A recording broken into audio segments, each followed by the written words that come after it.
তাহলে তো তুমি জানো তোমাকে কি করতে হবে। হ্যাঁ আঙ্কেল, আপনি বলেছিলেন। তোমাকে বেশি কিছু করতে হবে না, বুঝছো?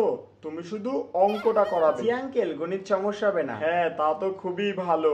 একটা বিষয় হচ্ছে, বুঝছো, ওর অঙ্ক টিচারও ছিল, কিন্তু ওই টিচারকে আমরা বাদ দিয়ে আঙ্কেল, দিয়েছি। ওই টিচারকে বাদ দিয়েছিলেন কেন? আর বলো না, ছেলে অঙ্কতে 96 পাইছে।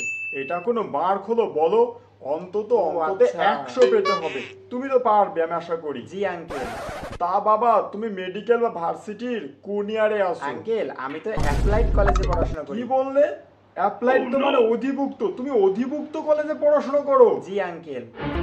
তোমার কাছে তো আমি কখনোই আমার ছেলেকে পড়তে দিব না। হঠাৎ কি হলো আঙ্কেল? রাখো তুমি। যেখানে ভার্সিটি স্টুডেন্ট পারলো না আমার ছেলেকে 100 এনে দিতে, আর তুমি পারবে?